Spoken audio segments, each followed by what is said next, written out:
Muito boa tarde, muito boa semana pra você.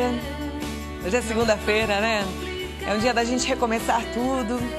É um dia da gente lembrar dos nossos sonhos, arregaçar as mangas pra correr atrás deles. Mas especialmente hoje eu acordei pensando no porquê que a gente arregaça as mangas e corre atrás dos nossos sonhos. E eu queria lembrar, tanto pra mim, quanto pra você, pra nossa equipe, que a gente deve correr atrás dos nossos sonhos quando esses sonhos têm um propósito claro.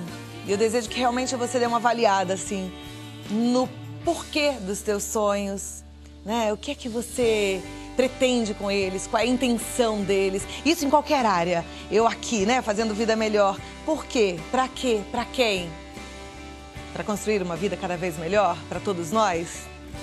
E eu espero que você faça a mesma coisa. Avalie o propósito do seu dia a dia. O porquê é que você tá vivo. Acorda, trabalha, janta, dorme, não é assim? Aí vai no dia seguinte de novo. Não é uma coisa, uma bola que vai rolando. Tem que ter um motivo, tem que ter um porquê. Que você possa, nessa semana, avaliar, de preferência hoje, que a semana está começando, esse propósito e viver com esse propósito. A gente tem uma responsabilidade muito grande, né, de preparar um mundo melhor para as próximas gerações. E que você encontre aí o seu propósito para deixar esse mundo melhor para as próximas gerações, tá bom? Boa tarde! Hoje a gente vai falar sobre os direitos do consumidor ao fazer uma viagem de avião, de ônibus, de trem ou de navio. Muito importante. Quero que você preste atenção, porque viajar é gostoso, mas saber dos nossos direitos é importante. Você, nessa viagem, vai passear um pouquinho. Eu vou te mostrar um pouquinho de Maastricht, na Holanda, que é uma cidade que eu amei conhecer.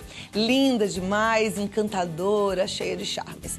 Eu vou receber aqui no Vida Melhor uma presença muito ilustre, muito importante. É o Coronel Chaves. E o Coronel Chaves é da Polícia Militar. Ele veio pra gente falar sobre a importância de ligar para os números específicos de cada tipo de serviço da polícia. Isso é ótimo porque muitas vezes na hora que a gente mais precisa a gente liga no número errado e é o número que tá todo mundo ligando e acaba você tendo que esperar ou ligar num outro número. Agora você anotando na porta da sua geladeira o número certo para cada tipo de serviço, o caminho é mais fácil, mais tranquilo. E é tão importante esse assunto, sei que você vai gostar. No artesanato, a gente vai aprender a fazer um porta-joia de tecido, que é a coisa mais fofa e muito bom pra gente organizar as joias, que pode ser guardadinha dentro de casa mesmo. E bijuteria também, né? Hoje a gente não tem tanta joia, tem muita bijuteria, tem tanta coisa bonita. E também pra você pegar esse porta-joias, porta-biju e colocar dentro de uma mala na hora de fazer uma viagem. Tem mais! Na culinária tem uma receita de pappardelle à margherita, coisa deliciosa, viu? Você vai gostar de aprender e quem ensina é o chefe Assir Neto. Então pode ficar preparado e preparada, porque o programa está começando cheio de assuntos bons, com o propósito de deixar a nossa vida cada vez melhor. E aí a saúde entra e entra forte. A gente hoje vai saber como lidar com o TOC, que é o transtorno obsessivo compulsivo. Eu recebo o Dr. Márcio Gerardi Soeiro de Souza, que é psiquiatra, membro do Instituto de Psiquiatria do Hospital das Clínicas da Universidade de São Paulo. E ele tem uma experiência muito grande nesse assunto e eu tenho certeza que pode nos ajudar. Por favor, doutor, uma honra recebê-lo. Como vai, Cláudia? Tudo bem? Tudo ótimo. Vamos sentar aqui pra gente conversar um pouquinho mais sobre o TOC, transtorno obsessivo compulsivo. Bom, o nome meio que já explica o que é, mas qual que é a explicação mais fácil para todo mundo que está em casa entender? Bom, a explicação mais fácil, Cláudia, é que na realidade o TOC ele é uma doença da ansiedade, né? É uma doença caracterizada principalmente pela presença de pensamentos obsessivos, seja na forma de alguma imagem mental que a pessoa recebe de maneira intrusiva, seja na maneira de um pensamento recorrente que gera muita ansiedade nela e ela não tem controle. Isso vem de uma forma muito forte, muito intensa e gera muito estresse para a pessoa. Esse tipo de problema geralmente coexiste, ele realmente está presente no mesmo momento que algumas compulsões, que a pessoa acaba desenvolvendo certas compulsões para tentar lidar melhor com a ansiedade gerada por esses pensamentos obsessivos. Tá, a gente foi até as ruas para saber o que as pessoas pensam sobre o assunto e vamos ouvir um pouquinho quem está em casa, quem está andando pelas ruas sobre esse assunto. A gente volta a conversar já em alguns minutinhos. Vamos ver o vídeo. Você conhece alguém que tem um transtorno obsessivo compulsivo? Já ouviu falar sobre TOC? Algumas pessoas têm essa doença e não sabem. Eu fui até as ruas conhecer a opinião das pessoas sobre esse assunto. Você sabe o que é TOC? Transtorno obsessivo compulsivo. Você tem TOC ou você conhece alguém que tenha? Não tenho, mas conheço quem tenha. Você acha que prejudica muito na vida da pessoa? Em alguns casos, sim. Em alguns momentos, sim. O que a pessoa faz? Essa tem compulsão por limpeza. Você tem algum TOC, alguma mania? Não. Conhece alguém que tenha? Conheço. Você acha que isso prejudica essa pessoa? Com certeza. Que eu saiba não, né? Eu acho que toque é complicado porque muitas vezes a pessoa tem e não sabe que tem, né? Você conhece alguém que tem? Conheci já uma pessoa que tinha, bastante até. Coisa de piscar o olho, de ficar no mesmo lugar andando várias vezes. Você acha que isso atrapalhava ela? Ah, com certeza, né? Eu acho que é uma coisa que a pessoa não sente, né? Não percebe tanto, mas que acho que tem momentos, né? Principalmente no trabalho, que deve atrapalhar, né? Eu não tenho, mas eu conheço. O que essa pessoa faz? Escova os dentes muitas vezes seguidas, fica se olhando no espelho sem conseguir parar de se olhar, de sair do lugar onde ela está. A pessoa sofre muito. Então prejudica bastante na vida dela. Muito, muito. Empaca praticamente e ela não tem consciência do porquê. O que eu observo assistindo a esse vídeo é que todo mundo conhece alguém que tem e ninguém tem. Quem tem TOC sabe que tem TOC? Eu vou mais longe. Eu acho que a maior parte das pessoas que a gente acha que tem, não tem. Pelo menos falando do ponto de vista do público leigo, né? Por quê? Porque, na realidade, as pessoas confundem muito TOC, que é uma doença séria, que causa um comprometimento funcional importantíssimo, com características obsessivas, que são coisas normais que algumas Que é pessoas aquilo que a gente podem ter. conhece como tique nervoso. Mais ou menos, Né? mais Ela ou falou da menos por aí. piscadinha de olho, não é um TOC. Exatamente, uma mania maior de se organizar, uma mania de limpeza, entende? Isso necessariamente não é uma doença. A gente passa a considerar uma doença quando isso tem uma intensidade maior e isso começa a atrapalhar a pessoa no dia a dia. E a pessoa passa muitas horas do dia fazendo isso e isso atrapalha as outras coisas que a pessoa tem que fazer, né? A gente consegue exemplificar, doutor? Por exemplo, um exemplo de um problema que seria algo mais grave, que seria assim, estaria no campo da doença, que é o tipo, na realidade, mais comum de TOC, tem vários tipos, né? Mas o tipo mais comum, como uma das espectadoras falou, é o pensamento que leva ao medo da pessoa ter alguma doença, de pegar alguma doença, se sujar com alguma coisa, de contaminação, né? Isso leva, assim, a pessoa a lavar mais as mãos, leva a pessoa a não ter contato com outras pessoas, pode levar a pessoa até mesmo a não comer em lugares fora de casa, porque ela tem medo da contaminação que pode ocorrer nesse meio do caminho. Então, isso é diferente de uma pessoa que apenas gosta de, enfim, olha, eu vou lavar minhas mãos sempre quando encontrar alguém que está resfriado ou com algum problema que possa ser transmissível.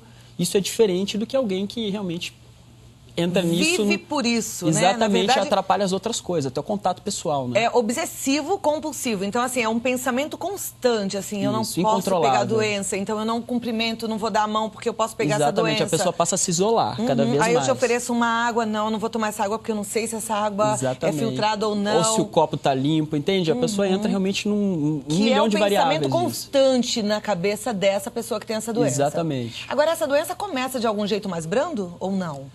Começa, evidentemente. A maior parte das pessoas que tem esse problema começa a desenvolver mais na parte da infância, da adolescência.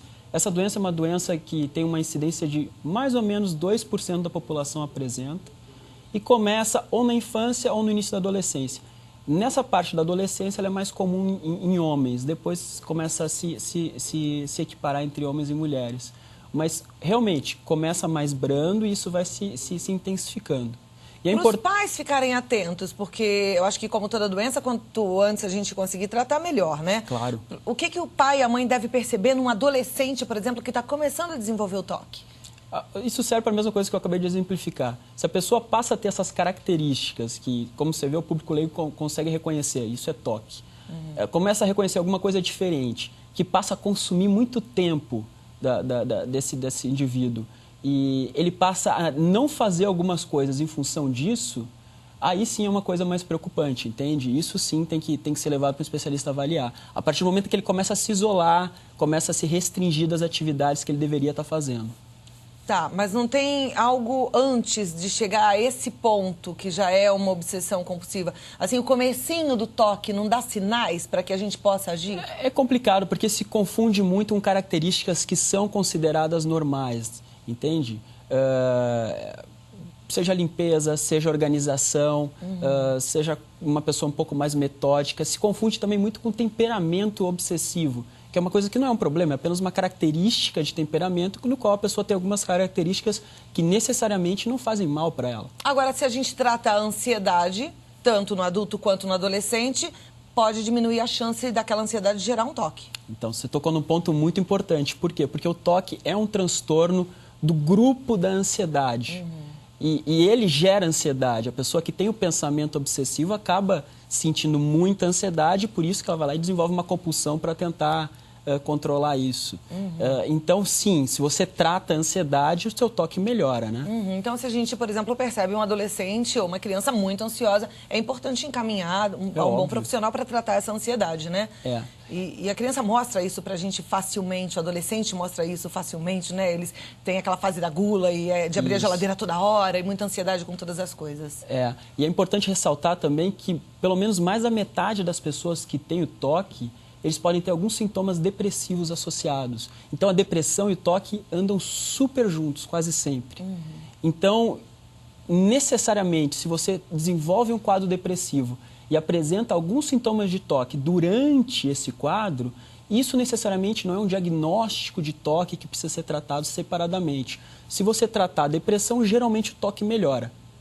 Isso é diferente do quadro de uma pessoa que tem só toque e não tem depressão. Aí sim, essas pessoas que têm só toque são geralmente casos um pouco mais graves que precisam ter levados um tratamento mais crônico pro resto da vida. Isso é uma característica que é cerebral, química? Sim, isso é uma disfunção química cerebral e a maior parte das evidências que a gente tem disponíveis hoje em dia apontam para uma disfunção do sistema da serotonina, que é o mesmo sistema que também tem sido implicado no transtorno depressivo. Aí o tratamento é com a reposição, com a suplementação dessa serotonina? Não, a suplementação de serotonina até tem para vender nos Estados Unidos, no lugar como suplemento, mas não funciona direito. O tratamento é através de medicações que inibem a recaptação, a retirada da serotonina da sinapse do cérebro. Então, o que acontece? A gente bloqueia a recaptação e aí sobra mais serotonina no cérebro. E por incrível que pareça, é super interessante isso, as pessoas com toque, elas precisam de dosagens muito maiores de medicação que faz isso do que uma pessoa que tem só depressão. Então, o toque, digamos que é um problema, é um sintoma mais profundo, que responde a dosagens muito maiores de medicações. Então, precisa realmente de um especialista para tratar isso. Bom você falar desse ponto, porque nos Estados Unidos, realmente, a gente tem lá uma variedade enorme de suplementos e muitas vezes as pessoas se encantam com esses suplementos e acham que esses suplementos vão fazer alguma mudança, alguma alteração e deixam até de procurar um especialista na área, né? É muito difícil. Na realidade, hoje em dia, pelo menos para transtornos de humor, para transtornos de ansiedade, nenhum desses suplementos está bem comprovado que existe algum tipo de eficácia. Mesmo a serotonina, você pensa, se é um problema da serotonina, eu vou repor a serotonina.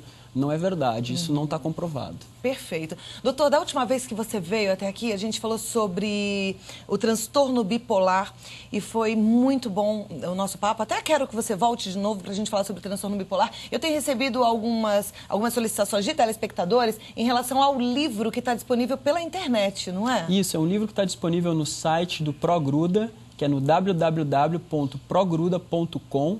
E lá você consegue fazer o download desse livro de graça, sem custo nenhum.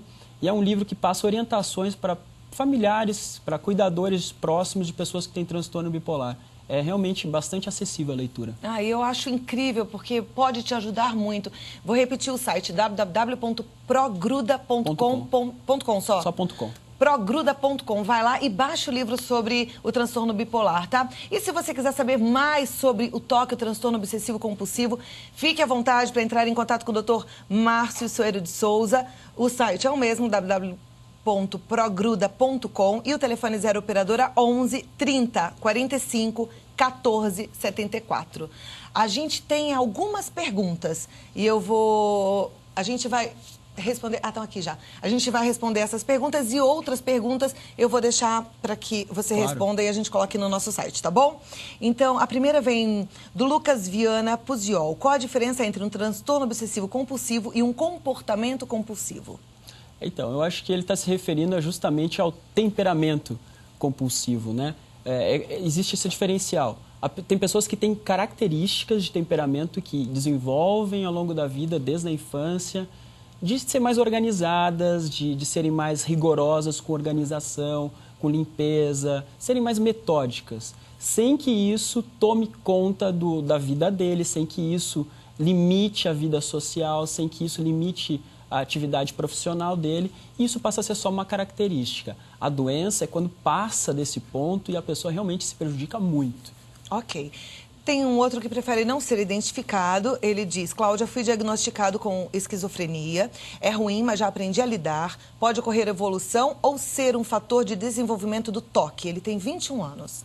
Sim, isso é um ponto bastante interessante, tá? O toque, ele pode aparecer em diversas patologias psiquiátricas sob a forma de comorbidade, ou seja, uma doença junto da outra, tá? Na esquizofrenia, isso é muito comum, da pessoa ter alguns sintomas em função da própria doença e até em função do tratamento. Tem algumas drogas que a gente usa para tratar a esquizofrenia que podem gerar alguns sintomas de toque. Então, é bem delicada essa situação, sim. Mas, necessariamente, não precisa ser tratada como um problema separado. Se você controlar a esquizofrenia, geralmente o toque ele também cede, geralmente. Mas tem que controlar, então, de forma adequada, porque você falou que alguns medicamentos que controlam Isso, a esquizofrenia podem piorar o quadro de toque? Isso, então você tem que escolher uma medicação que para aquela pessoa não gere esse tipo de sintomas. Ou se existe a suspeita de que o sintoma está sendo causado pela medicação, diminui um pouco a medicação, conversa com o seu médico para ver se isso é o caminho certo. É o que eu ia sugerir para esse nosso telespectador. Converse com o seu médico. É muito importante você falar de todos os sintomas, de tudo que está aparecendo em você e até dessa sua ansiedade, essa dúvida em relação à evolução para um toque, né? Para ele poder também ajustar a medicação e encontrar a medicação mais adequada. A Mariana de Anápolis, ela diz: tenho 19 anos e desde os 13, mais ou menos, passo por um ritual antes de conseguir dormir. Tenho que verificar todas as portas e janelas da casa para ver se estão trancadas. Além disso, verifico as torneiras, a geladeira, o gás e todos os botões do fogão. Repito várias e várias vezes, por mais cansada que eu esteja. E ainda assim, quando me deito, continuo pensando se realmente está tudo certo. Tenho que me concentrar em outras coisas para não levantar e ver tudo de novo. Tenho toque? Provavelmente sim, mas de novo, tem que passar com um especialista e conversar melhor. Mas pela intensidade dos sintomas que ela descreveu, ter toda essa lista, esse ritual praticamente de checagem todas as noites, isso aí deve consumir bastante tempo dela. Eu imagino que é tempo de sono que ela não tem.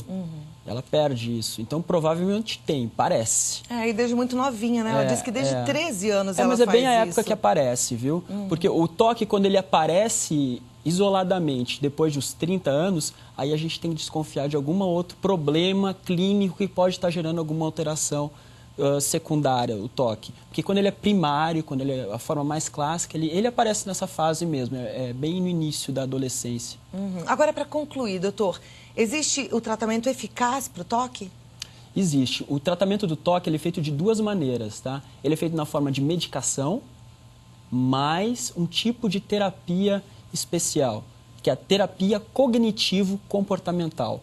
É um tipo de terapia no qual o profissional, o psicólogo, geralmente, ele ensina a pessoa a tentar controlar esses pensamentos, a controlar as compulsões e tem uma eficácia muito boa. É uma eficácia superior ao tipo comum de terapia, por exemplo, essas psicanálises, alguma coisa assim. Isso não funciona tanto quanto esse tipo de terapia mais específico que ajuda a pessoa a se controlar os pensamentos.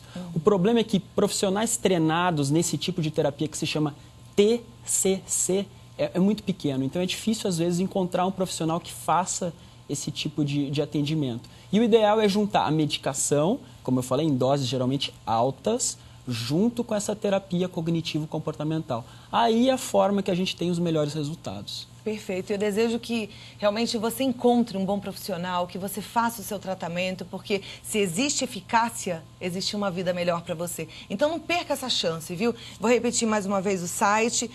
é www.progruda.com. O telefone do Dr. Márcio é o 0 operadora 11 30 45 14 74. Quero agradecer muito a sua participação aqui, é sempre muito bom te ouvir. E volta mesmo, sai daqui e já fala para as meninas que eu quero que você volte para falar de transtorno bipolar, tá? Combinado, Cláudia.